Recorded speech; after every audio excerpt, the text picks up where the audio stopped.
Welcome, everyone, back to my train room. My name is Steve, and this is Combat Trains of World War II. So, what I want you to do is strap on your backpack, don your helmet, and grab your weapon, and follow me into our next mission.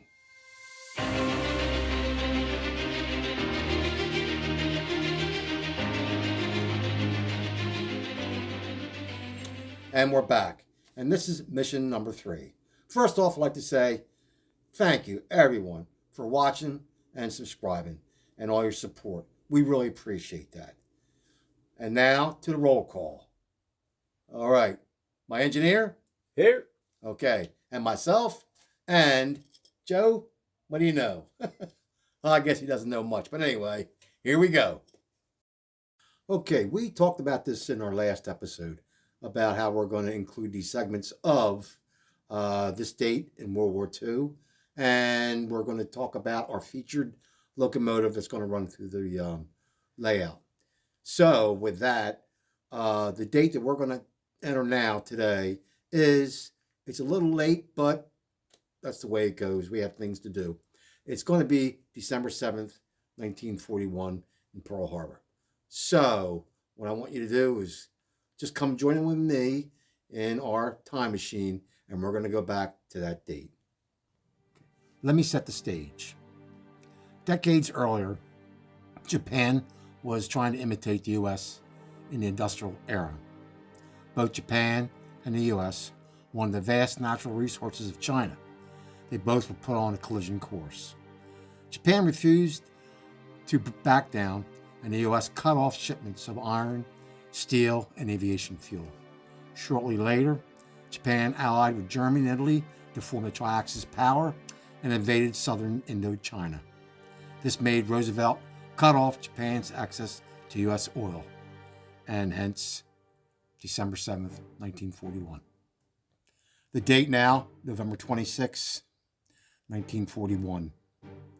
Admiral Nagumo of the Japanese Navy pulled anchor and set sail, headed to Pearl Harbor, traveling approximately 3,400 miles, with an attack force consisting of 6 carriers, 2 battleships, 2 heavy cruisers, 1 light cruiser, 9 destroyers, 8 tankers, 23 fleet subs, 5 midget subs. The first wave of attack planes took place at 7:55 Sunday, December 7th, and the second wave reached Pearl Harbor around 8:40. The attack lasted approximately 110 minutes. When it was all said and done, Japanese aircraft sunk or badly damaged 18 naval vessels, including 8 battleships: the USS Nevada, Arizona, Tennessee, West Virginia, Maryland, Oklahoma, California, and Pennsylvania. All but the USS Arizona and Oklahoma were salvaged and repaired. Destroyed or damaged 300 U.S. aircraft and killed over 2,400 men. 1,100 U.S. servicemen died aboard the Arizona alone. The positives out of this, if you can call it that, was there weren't any aircraft carriers present. The 3 carriers were underway at different locations. The other positive was the Japanese plane left surrounding areas such as repair facilities, submarine bases, and fuel oil service areas unharmed. With that, the shipyard was able to repair the 6 battleships that were damaged back to service in recorded time.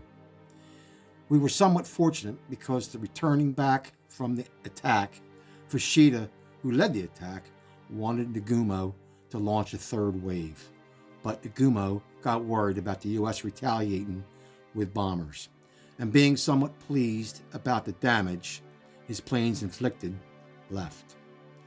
The U.S. declared war on Japan the next day as FDR gave his famous speech to Congress.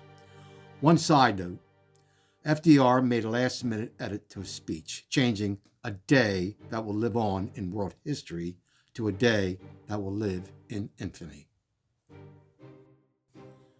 Okay, the diagram that you're looking at now are the 6 Japanese aircraft carriers that led the attack on Pearl Harbor.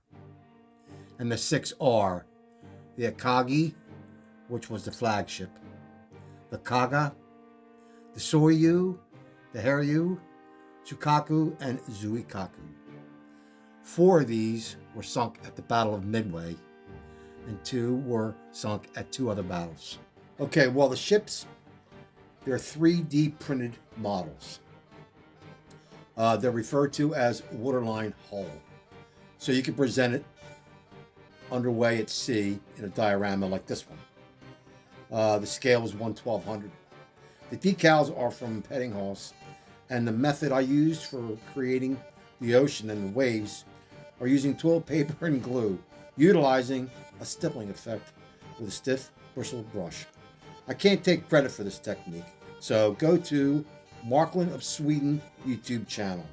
He gives a brilliant description on how to. But if you want me to show you a DIY on it, just leave me a comment below. The model that you're looking at now is a Class 52 war locomotive of Germany. It was built in 1943 to 1945. There was approximately over 7,000 built. Germany wanted locomotives that were long-lasting and easy to maintain. So managers eliminated the use of high-value, non-ferrous metals like bronze, chrome, copper, brass, and nickel. This was one of the most numerous steam locomotives in the world. They were used in Europe and on the Eastern Front during World War II. And the rolling stock that's featured are models from Westby. So this concludes episode 3. I want to thank you for watching and carry on. Enjoy the montage.